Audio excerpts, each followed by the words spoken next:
আসসালামু আলাইকুম। আমন্ত্রণ চ্যানেল সংবাদের সঙ্গে আছি হৃদয় হোসেন।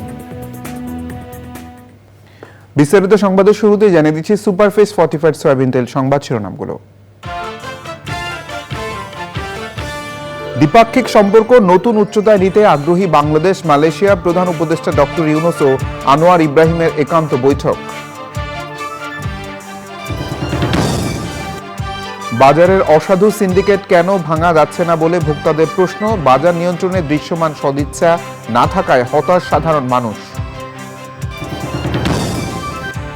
ফ্যাসিবাদী সরকারের পতন হলেও পার্বত্যাঞ্চলে উল্টো নিরাপত্তাহীনতা বেড়েছে মন্তব্য। পাহাড়কে ট্যুরিস্ট স্পট হিসেবে না দেখার আহ্বান। এবং টাইম সাময়িকীর 100 উদীয়মান প্রভাবশালী তালিকায় তথ্য উপদেষ্টা নাহিদ ক্ষমতাধর ব্যক্তিকে ক্ষমতাচ্যুত করা, লিডার্স ক্যাটাগরিতে স্থান।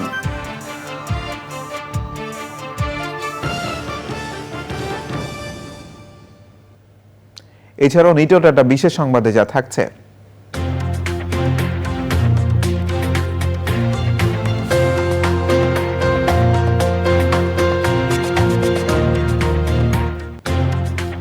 নাসা স্পেস চ্যালেঞ্জে বাংলাদেশি প্রতিযোগীদের আবারও বিশ্বসেরা হওয়ার লক্ষ্যে অংশগ্রহণের খবর।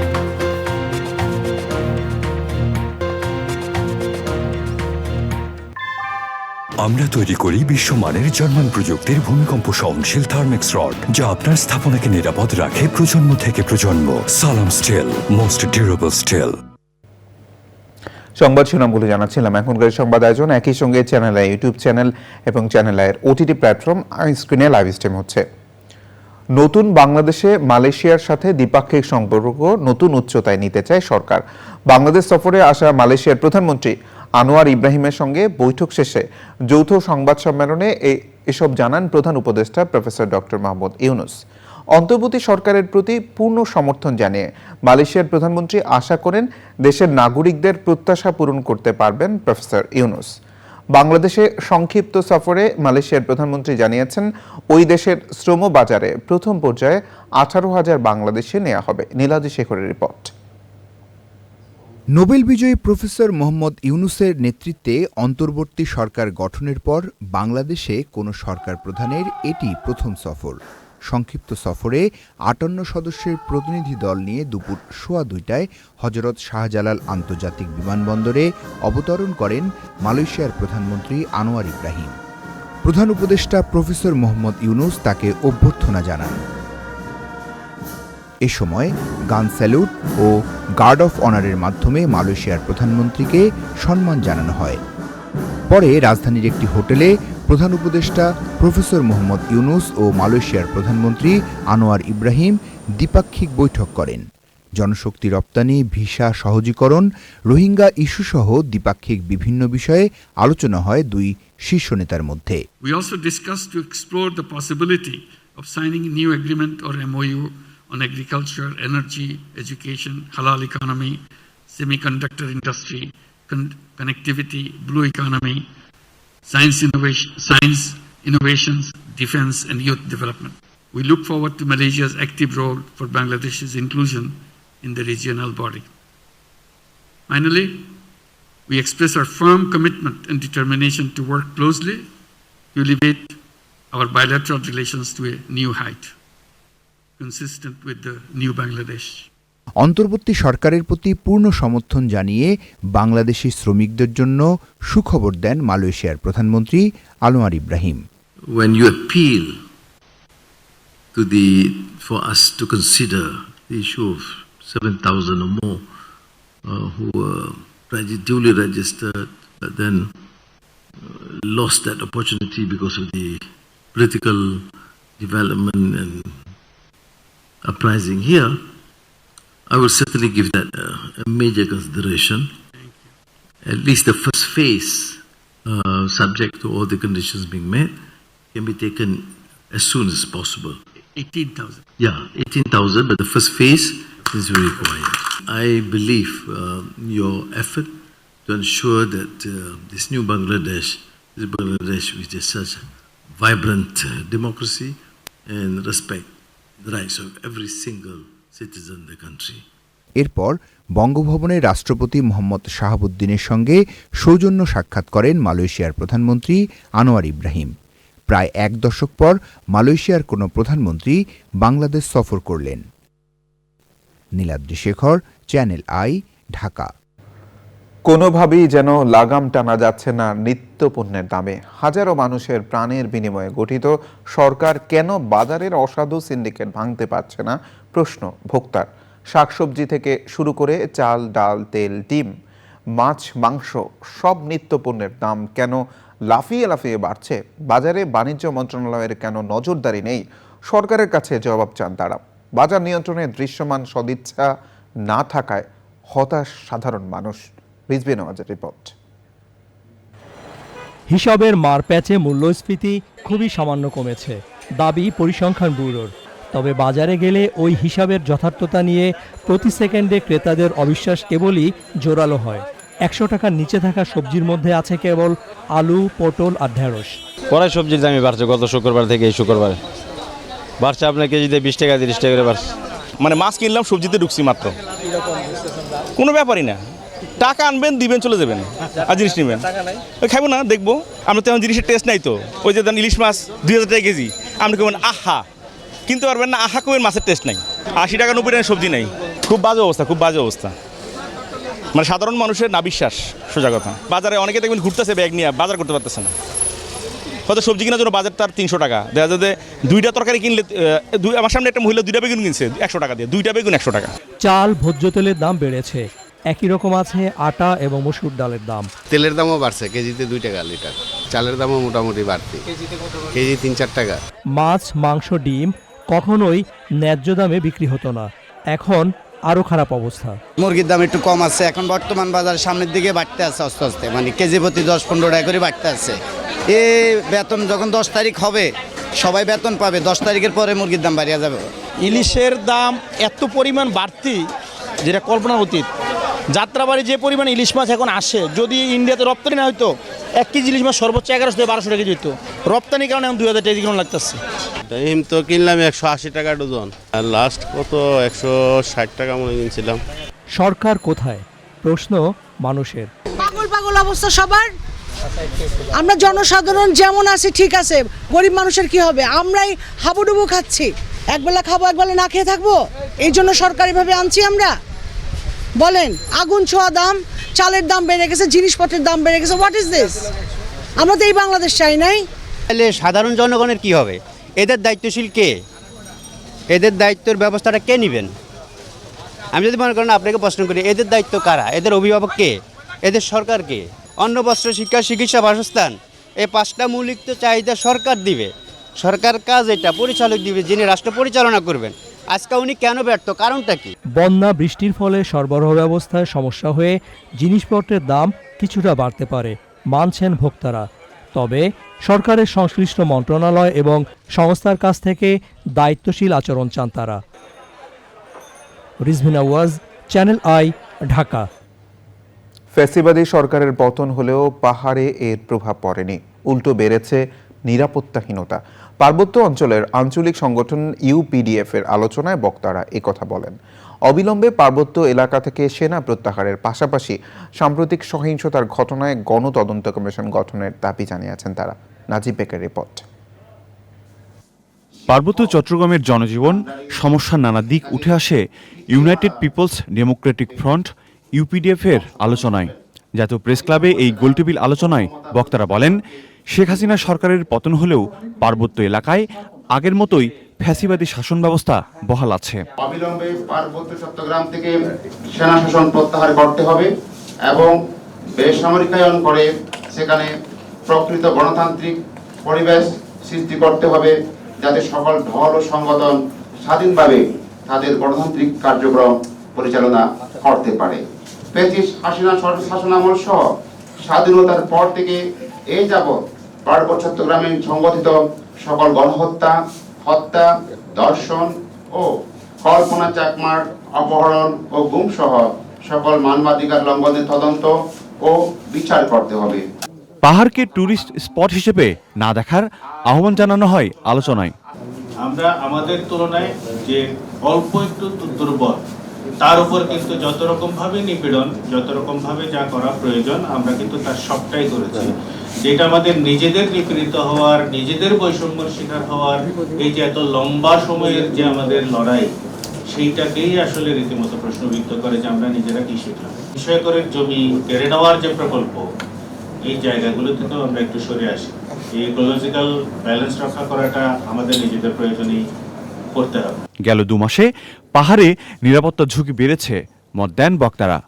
এই মুহূর্ত পর্যন্ত প্রতিটা দিন, প্রতিটা রাত বিভিন্ন দুর্গম অঞ্চলগুলো গভীর নিরাপত্তাহীনতা, এটা পাহাড়ি জনগণের মধ্যে যেমন আছে, বাঙালি বলে যারা পরিচিত আছেন তাদের মধ্যে খানিকটা এটা আছে বলে আমার ধারণা। পাহাড়িদের বেদখল জমি ফিরিয়ে দেওয়ার পাশাপাশি সকল বৈষম্য দূর করার আহ্বান জানানো হয় গোলটেবিল আলোচনায়। নাজিব বেগ, চ্যানেল আই, ঢাকা। দেশে ডেঙ্গুর প্রাদুর্ভাব বাড়ছে। বৃহস্পতিবার সকাল 8টা পর্যন্ত বিভিন্ন হাসপাতালে 1022 জন ভর্তি হয়েছেন। এতে এবছর ডেঙ্গু রোগীর সংখ্যা দাঁড়িয়েছে 34,121 জনে। এ সময় নতুন করে আরও 3 জনের মৃত্যু হয়েছে। চলতি বছর ডেঙ্গুতে মৃত্যুর সংখ্যা দাঁড়িয়েছে 177 জনে। ইফতেখার উদ্দিনের রিপোর্ট। রাজধানীর হাসপাতালগুলোতে প্রতিদিনই বাড়ছে ডেঙ্গু রোগী।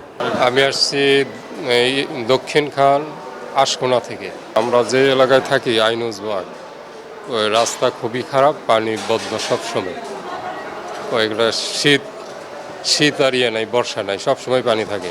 75,000 এনে ভর্তি হয়েছি, লাস্টে একবারে 16,000 আয়া পড়ছিল। এখন আল্লাহর রহমতে সুস্থ হয়ে গুলশান নতুন বাজার। পানি ডোবা ডোবা মানে আমরা ফ্ল্যাটের নিচতলায় থাকি, তো ওই পিছনে একটু পানি জমে। ঢাকা সিটি কর্পোরেশন এলাকায় দেখা দিয়েছে বাড়তি প্রকোপ। ডেঙ্গু আক্রান্তের বেশিরভাগের লক্ষণ জ্বর। বাসার আশেপাশে জমে থাকা পানি থেকে এডিস মশা বংশ বিস্তার করছে বলে আশঙ্কা। বৃহস্পতিবারে জ্বর আইছে, শনিবারে রাত্রে ভর্তি হয়েছি, আইসিইউতে ছিলাম 5 দিন থেকে নিচে নামছি। এখন আল্লাহর রহমতে ভালো, এখন তো ওই প্ল্যাটিনেটটা আর কি আপ ডাউন করতেছে। ডেঙ্গু প্রতিরোধে দ্রুত কার্যকর পদক্ষেপ নেবার দাবি নগরবাসীর। Iftekhar Uddin, channel I, Dhaka. সাবেক খাদ্যমন্ত্রী সাধন চন্দ্র মজুমদারকে তেজগাঁও থানার রমিজ উদ্দিন হত্যা মামলায় 7 দিনের রিমান্ডে দিয়েছেন আদালত। বাড্ডা থানার দায়ের করা আরও একটি হত্যা মামলায় কৃষক লীগের সভাপতি সমীর চন্দ্রের 3 দিনের রিমান্ড মঞ্জুর করা হয়েছে। বিকেলে তাদের চিফ মেট্রোপলিটন ম্যাজিস্ট্রেট আদালতে তোলা হলে রিমান্ড মঞ্জুর করেন আদালত। শহীদুল্লাহ রাজুর রিপোর্ট।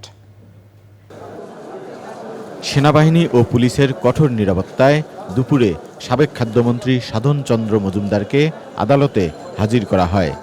তেজগাঁও থানায় দায়ের করা শিক্ষার্থী রমিজ উদ্দিনকে গুলি করে হত্যা মামলায় গ্রেপ্তার দেখিয়ে 10 দিন রিমান্ড আবেদন করে পুলিশ। এই হত্যা মামলায় সাবেক খাদ্যমন্ত্রীর জড়িত থাকার তথ্য পাওয়া গেছে উল্লেখ করে মামলার রহস্য উদ্ঘাটনের জন্য অভিযুক্তের রিমান্ড চায় রাষ্ট্রপক্ষ। একই সময়ে কৃষক লীগের সভাপতি সমীর চন্দ্রকে বাড্ডা থানার দুলাল সর্দার হত্যা মামলায় 7 দিনের রিমান্ডে নেওয়ার আবেদন করে পুলিশ।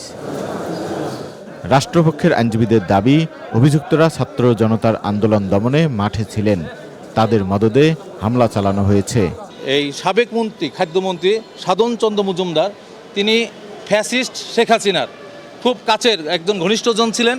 তাকে ফ্যাসিস্ট হওয়ার জন্য সর্বাত্মক সহযোগিতা করেছে এবং বৈষম্যবিধি ছাত্র আন্দোলনকে দমনের জন্য যে কোনো উপায়ে হত্যা, নির্যাতন যাই হোক না কেন দমনের জন্য তিনি একজন অত্যন্ত কাছের শেখ হাসিনার কাছের এবং সহযোগী। আসামি পক্ষের আইনজীবীদের দাবি, রাজনৈতিক উদ্দেশ্য প্রণোদিত হয়ে মামলা করে অভিযুক্তদের হয়রানি করা হচ্ছে। আদালত তাকে 7 দিনের পুলিশ রিমান্ড মঞ্জুর করেছেন এবং সতর্কতার সাথে জেল হাজতে তাকে যেন জিজ্ঞাসাবাদ করা হয়। তিনি একজন বয়স্ক মানুষ, তিনি রাষ্ট্রের বিভিন্ন জায়গায় ছিলেন। আমরা বলেছি আদালতকে যে এই মামলার এজাহারে আমাদের এই আসামি যে সমীর চন্দ্র তার কোনো নাম নেই এবং বাদী তাকে সন্দেহ করে নাই।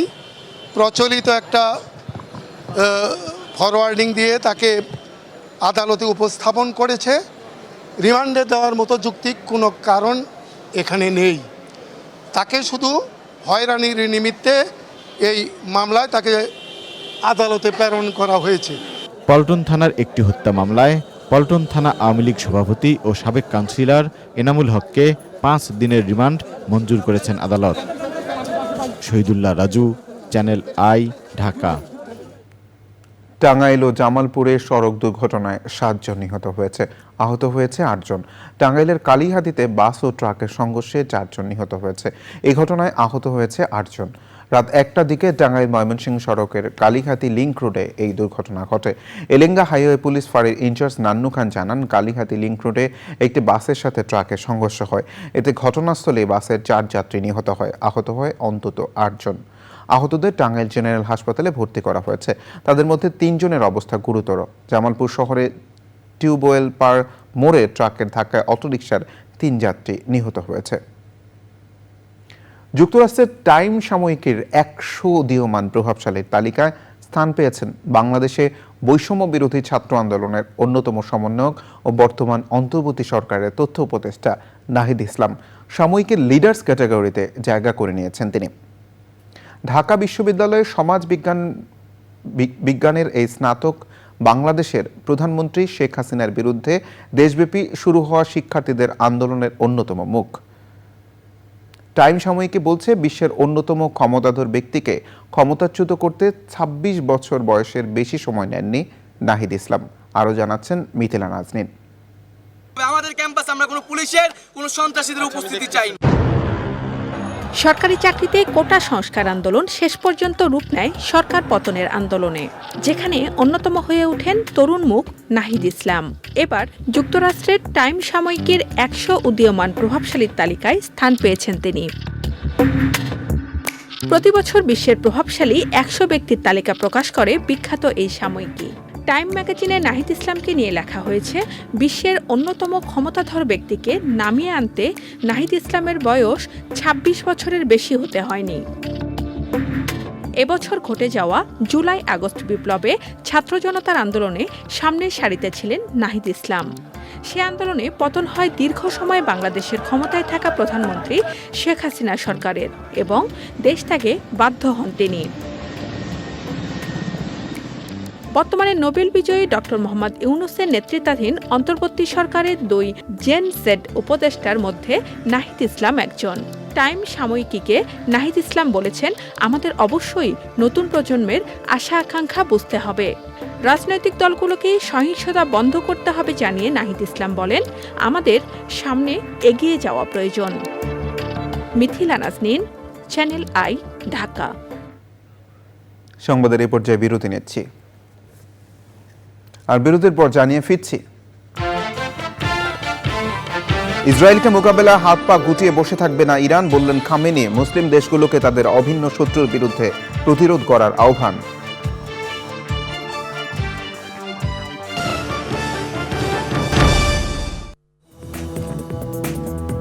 বিরতির পর আবারও আমন্ত্রণ চ্যানেলে সংবাদে। বিএনপির জাতীয় নির্বাহী কমিটির সদস্য আজহারুল ইসলাম মান্নান বলেছেন, বিএনপিতে সন্ত্রাসী, চাঁদাবাজ ও দখলদারদের জায়গা হবে না। তিনি বলেন, দলের সুস্পষ্ট নির্দেশনা রয়েছে, দেশের জনগণের শান্তি ও নিরাপত্তায় নৈরাজ্যের বিরুদ্ধে প্রতিরোধ করে তুলতে হবে। নারায়ণগঞ্জের সোনারগাঁয়ে পিরোজপুর ইউনিয়নে সমাবেশে উপজেলা বিএনপি সভাপতি মান্নান বলেন, সোনারগাঁয়ের রাজনীতিতে কোনো বসন্তের কুকিলও জায়গা দেওয়া হবে না। যারা সংস্কারপন্থী হয়ে দলের দুঃসময়ে নেতাকর্মীদের পাশে থাকেননি, বিএনপিতে এখন তাদের ঠাঁই নেই। পিরোজপুর ইউনিয়ন বিএনপি সভাপতি মনিরুজ্জামানের সভাপতিত্বে সমাবেশে বক্তব্য রাখেন সোনারগাঁও উপজেলা বিএনপি সাধারণ সম্পাদক মোশাররফ হোসেন, সিনিয়র সহসভাপতি নজরুল ইসলাম টিটু, নারায়ণগঞ্জ জেলা যুবদলের সিনিয়র যুগ্ম সম্পাদক খায়রুল ইসলাম সজীব।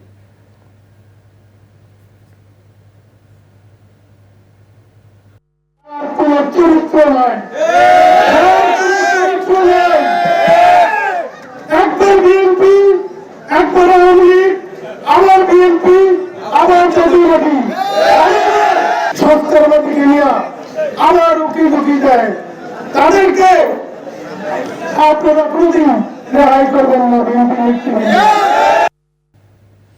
রাতভর ভারী বর্ষণ ও উজান থেকে নেমে আসা পাহাড়ি ঢলে শেরপুরের নালিতাবাড়ি ও ঝিনাইগাতি উপজেলার বিস্তীর্ণ এলাকা প্লাবিত হয়েছে। ঢলের পানির তোড়ে অনেক স্থানে দেখা দিয়েছে নদী ভাঙন। মহারশী নদী উপচে ঝিনাইগাতি বাজার ও রাংটিয়া সড়ক তলিয়ে গেছে। ভোগাই নদীর পাড় ভেঙে গড়কান্দা ও শিমুলতলী এলাকায় পানি নাকুগাঁও সড়কের উপর দিয়ে প্রবাহিত হচ্ছে। পানি উন্নয়ন বোর্ড জানিয়েছে শুক্রবার সকাল 9টা পর্যন্ত শেরপুরে প্রায় 207 মিলিমিটার বৃষ্টিপাত রেকর্ড করা হয়েছে। ভোগাই নদী নালিতাবাড়ী উপজেলার নাকুগাঁও পয়েন্টে বিপদসীমার 172 সেন্টিমিটার এবং বাজার পয়েন্টে 56 সেন্টিমিটার উপর দিয়ে প্রবাহিত হচ্ছে। খরস্রোতা চিল্লাখালী নদী বাতকুচি পয়েন্টে বিপদসীমার 525 সেন্টিমিটার উপর দিয়ে প্রবাহিত হচ্ছে। বর্ষণের কারণে শেরপুর শহরের বিভিন্ন এলাকায় জলাবদ্ধতা সৃষ্টি হয়েছে।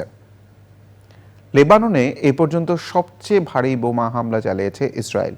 এমনকি হিজবুল্লাহর গোয়েন্দা সদর দপ্তরে হামলা চালানোর দাবি করেছে তারা।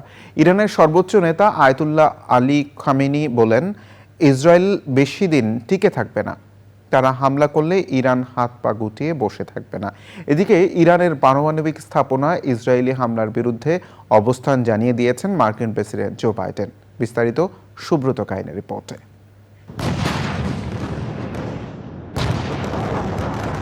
লেবাননে এ পর্যন্ত সবচেয়ে ভারী বোমা হামলা চালিয়েছে ইসরায়েল। ইসরায়েলি সামরিক বাহিনীর দাবি, বৃহস্পতিবার বৈরুতে হিজবুল্লাহর সদর দপ্তরে জেট বিমান দিয়ে ওই হামলা চালানো হয়।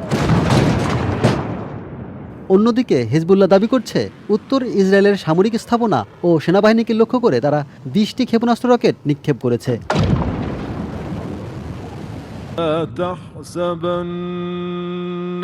তেহরানে শুক্রবার জুমার খুতবায় ইরানের সর্বোচ্চ নেতা আয়াতুল্লাহ আলী খামেনি বলেছেন, ইরান, ফিলিস্তিন, লেবানন, মিশর, ইরাক, সিরিয়া ও ইয়েমেনের শত্রু এক।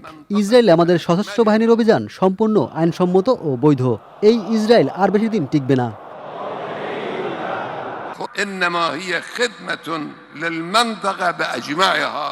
ইরানের সর্বোচ্চ নেতা আরও বলেন, ইসরায়েল হামলা চালালে ইরান হাত পা গুটিয়ে বসে থাকবে না। মুসলিম দেশগুলো ঐক্যবদ্ধ থাকলে জয় অবশ্যই হবে বলে মন্তব্য করেন তিনি।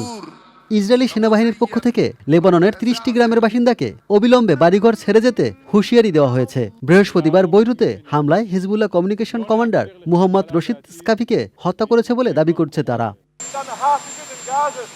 ইরানের পারমাণবিক স্থাপনা ইসরায়েলের প্রতিশোধমূলক হামলাকে সমর্থন করে না বলে জানিয়েছেন মার্কিন প্রেসিডেন্ট জো বাইডেন। বাইডেন বলেন, চলমান পরিস্থিতি নিয়ে তিনি G7 জোটের নেতাদের সঙ্গে কথা বলেছেন।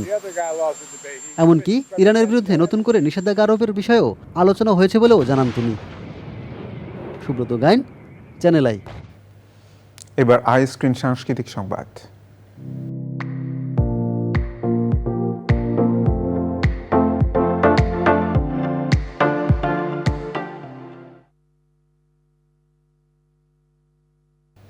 নাচ, গান, আবৃত্তিতে রাজধানীতে অনুষ্ঠিত হলো শরৎ উৎসব।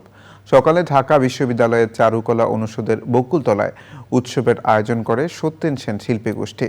আবহমান বাংলার শান্ত স্নিগ্ধ ঋতুর কথা উঠে আসে কবিতা, গানে। সুলতানা ইমুর রিপোর্ট। প্রকৃতিতে এখন শরতের স্নিগ্ধতা, শিউলি ঝরা সকাল, কাঠগোলাপের মায়া, আকাশে সাদা মেঘের ভেলা, সব মিলিয়ে নগর জীবনে এসেছে শরৎকাল। শরৎ বাদনে শরৎকে আপন করে নিল শহরে জীবন। এই প্রকৃতি আমাদের মনের যে মুগ্ধতা সৃষ্টি করে, এই মুগ্ধতা আসলে সকলের মধ্যে ছড়িয়ে পড়ুক, এটাই আসলে চাই। না গরম না ঠান্ডা, একদম মাঝামাঝি, এবং এই যে কাশফুল, তারপর সব দিক থেকে আর কি একটা ভালো লাগার জায়গা। আকাশ নীল থাকে, সাদা মেঘ, খুবই ভালো লাগছে। আর এখানে গান করতে এসেছি, খুবই মানে আনন্দ লাগছে, আর সকালটা অনেক সুন্দর লাগছে। ঢাকা বিশ্ববিদ্যালয়ের চারুকলার বকুলতলায় শরৎ উৎসবের আয়োজন করে সত্যেন সেন শিল্পী গোষ্ঠী। আয়োজকরা বলেন, বৈষম্যমুক্ত বাংলাদেশ গড়তে সংস্কৃতি চর্চার বিকল্প নেই। আমরা চাই যে বৈষম্যহীন সমতার বাংলাদেশ প্রতিষ্ঠা হোক এবং অসাম্প্রদায়িক বাংলাদেশ প্রতিষ্ঠা হোক। সেটি করতে হলে বারবার আমাদের মুক্তিযুদ্ধের কাছে ফিরে যেতে হবে। আমরা আশা করি অতীতের মতন সংস্কৃতি এবং রাজনীতি পাশাপাশি হাত ধরে হেঁটে সেই কাঙ্ক্ষিত বাংলাদেশ তৈরি করবে। একক সঙ্গীত, আবৃত্তি, নৃত্য ছাড়াও উৎসবে ছিল শরৎ কথন পর্ব।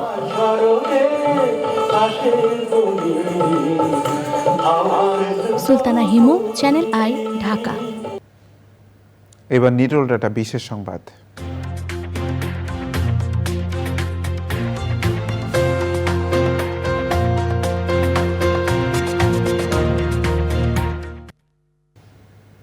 নাসা স্পেস অ্যাপ চ্যালেঞ্জে আবারও বিশ্বসেরা হতে চায় বাংলাদেশ। সেই লক্ষ্যে রেকর্ড সংখ্যক প্রতিযোগী অংশ নিয়েছেন এবারের প্রতিযোগিতায়। ৩৬ ঘন্টার এই প্রতিযোগিতা শেষে নাসায় পাঠানো হবে বাংলাদেশের সেরা দলগুলোর নাম। পান্থা রহমান জানাচ্ছেন বিস্তারিত। সারা দেশের বিভিন্ন শিক্ষা প্রতিষ্ঠানের 450 দলে 1003 শিক্ষার্থী, সবার চোখে স্বপ্ন মহাকাশ ছোঁয়া। নাসা স্পেস অ্যাপ চ্যালেঞ্জে বেশিরভাগ ভার্চুয়ালি যুক্ত হলেও সরাসরি অংশ নিচ্ছে 50 দলের প্রতিনিধিরা।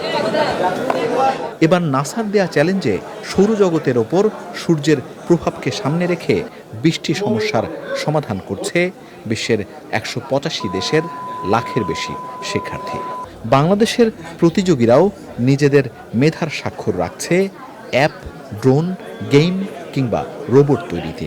ব্যক্তিগত টার্গেট তো হচ্ছে যাতে আমরা এই নাসা স্পেস অ্যাপ চ্যালেঞ্জটা জিতি, গ্লোবালি যাতে আমরা চ্যাম্পিয়ন হই, তো আমরা একটা গ্লোবাল রেকগনিশন পাবো। আমাদের থিঙ্কিং ক্যাপাবিলিটি আরও ইমপ্রুভ করে, ঠিক আছে, আমরা out of the box think করতে পারি। নাসার মতো একটা বড় ইভেন্টে যদি আমরা আমাদের প্রোফাইলে ইনক্লুড করতে পারি, তো এটা অবশ্যই নিজের পার্সোনাল ব্যাকগ্রাউন্ডটা আরও স্ট্রং করবে। নাসাতে তো যাওয়ার স্বপ্ন সবার, মানে কী বলবো, অ্যাজ এ মানে সায়েন্টিস্ট হিসেবে, কিন্তু মানে আমাদের অনুযায়ী আমরা যদি অ্যাপ ডেভেলপ করে ওখানে গ্লোবালি চ্যাম্পিয়ন হতে পারি, তাহলে ওখানে হচ্ছে নাসার বিভিন্ন স্পেস সেন্টার ওগুলোতে আমাদেরকে যাওয়ার সুযোগ দেয়। ওভাবে হচ্ছে বিভিন্ন স্কলারশিপের সুযোগ থাকে। বিগত 10 বছরে এই প্রতিযোগিতায় 4 বার বিশ্ব সেরা হয়েছে বাংলাদেশ। সেই ধারাবাহিকতা ধরে রাখার প্রত্যয় আয়োজকদের। ওরা বিশ্বের অনেক ফরচুন 500 কোম্পানিতে কাজ পেয়েছে। এদের অনেকে কিন্তু নিজেরা সাকসেসফুল এন্টারপ্রেনার হয়ে স্টার্ট আপ করেছে। আমার খুব ভাল লাগে যেই ছেলেমেয়েগুলো নাসা স্পেস অ্যাপসে পার্টিসিপেট করেছে, তারা একসময় লোকাল প্লাস গ্লোবাল চ্যাম্পিয়ন হয়ে আজকে নাসায় কাজ করছে। শনিবার সন্ধ্যা 6টায় শেষ হবে নাসা স্পেস অ্যাপসের 36 ঘন্টার এই বৈশ্বিক প্রতিযোগিতা। পান্থা রহমান, চ্যানেল আই, ঢাকা। এবার কৃষি সংবাদ।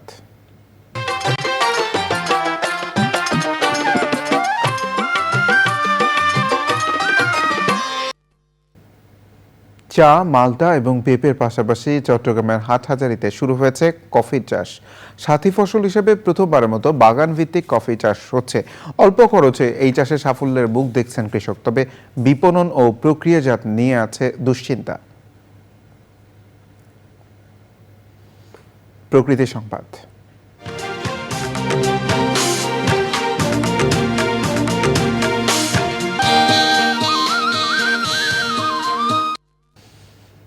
গাইবান্ধার গোবিন্দগঞ্জে ব্যক্তি পর্যায়ে গড়ে তোলা হয়েছে পরিবেশ বান্ধব খামার। বিভিন্ন প্রজাতির ফুল আর ঔষধি গাছের পাশাপাশি নিরাপদ খাদ্য উৎপাদন হচ্ছে এই খামারে। রয়েছে বায়োগ্যাস প্ল্যান্টও।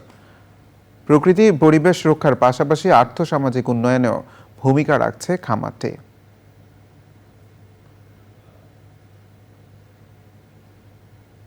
পূবালী ব্যাংক বাণিজ্য সংবাদ।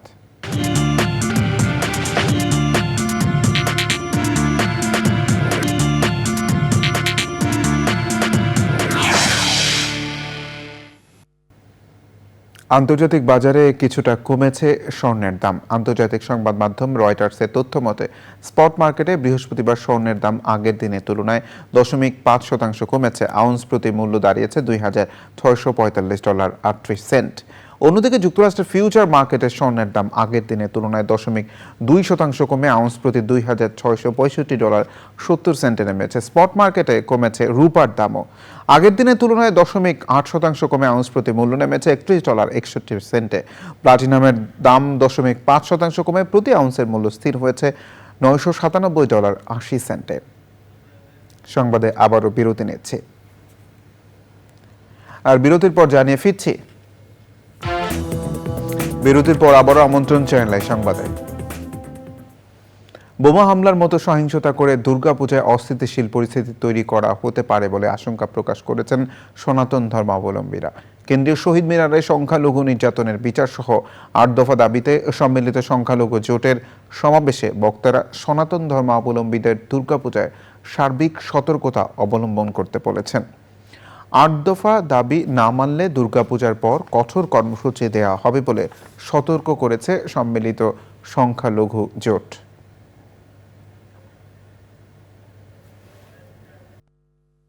বিভিন্ন পর্যায় থেকে আমি তথ্য পাচ্ছি এই দুর্গা পূজা নিয়ে আরেকটা রক্তাক্ত 21-এর ফয়তারা করছে বিভিন্ন রাজনৈতিক গোষ্ঠী। এই জন্য এবার কোন হিন্দু আপনারা পূজাতে বেড়াতে যাবেন না, কোন হিন্দু ডিজে বাজাবেন না, কোন হিন্দু অতিরিক্ত লাইটিং করে অন্যের পকেট ভারী করবেন না। ওই বর্ধিত টাকা দিয়ে যুবকদেরকে খাবার দিয়ে তাদেরকে পরিপোষণ করে তাদেরকে প্রতিটি মন্দিরকে সুরক্ষার ব্যবস্থা করবেন। আওয়ামী লীগের শাসনামলে গুম খুন হওয়া বিএনপি নেতাকর্মী এবং জুলাই আগস্টে ছাত্র জনতার গণ অভ্যুত্থানে গণহত্যায় শহীদদের স্মরণে দোয়া মাহফিল করেছে বিএনপি। ঢাকা মহানগর দক্ষিণ বিএনপি লালবাগ থানার 23 নম্বর ওয়ার্ড বিএনপির আয়োজনে অনুষ্ঠানের প্রধান অতিথি ছিলেন মহানগর দক্ষিণ যুবদলের সাবেক সভাপতি হামিদুর রহমান হামিদ। নবাবগঞ্জে বাদ জুমা অনুষ্ঠিত মিলাদ ও দোয়া মাহফিলে বিএনপি চেয়ারপারসন বেগম খালেদা জিয়ার সুস্থতা কামনায় দোয়া করা হয়।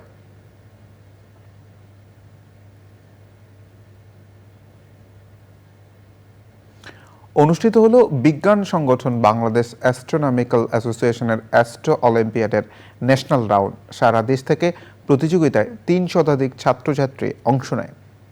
রাজধানীর আফতাবনগরে ইস্ট ওয়েস্ট ইউনিভার্সিটিতে অ্যাস্ট্রো অলিম্পিয়াড অনুষ্ঠিত হয়। কয়েকটি দলে ভাগ হয়ে শিক্ষার্থীরা লিখিত পরীক্ষায় অংশ নেয়। এরপর আরও বেশ কয়েকটি ধাপ পেরিয়ে বাছাই করা হয় শীর্ষ 10 প্রতিযোগী।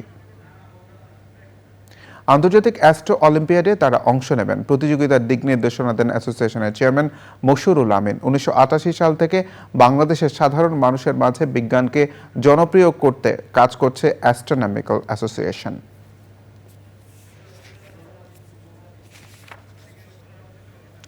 বগুড়ায় বাংলাদেশ উন্মুক্ত বিশ্ববিদ্যালয়ে স্কুল অব এডুকেশন আয়োজিত 2024 ব্যাচের প্রথম সেমিস্টারের শিক্ষার্থীদের ওরিয়েন্টেশন হয়েছে। অনুষ্ঠানে প্রধান অতিথি ছিলেন বাউবির উপাচার্য অধ্যাপক ডক্টর ABM ওবায়দুল ইসলাম। প্রধান রিসোর্স পার্সন ছিলেন স্কুল অব এডুকেশনের ডিন অধ্যাপক ডক্টর লাভলি আক্তার ডলি। সভাপতিত্ব করেন বগুড়া পল্লী উন্নয়ন একাডেমির মহাপরিচালক মোহাম্মদ আব্দুল খালেক।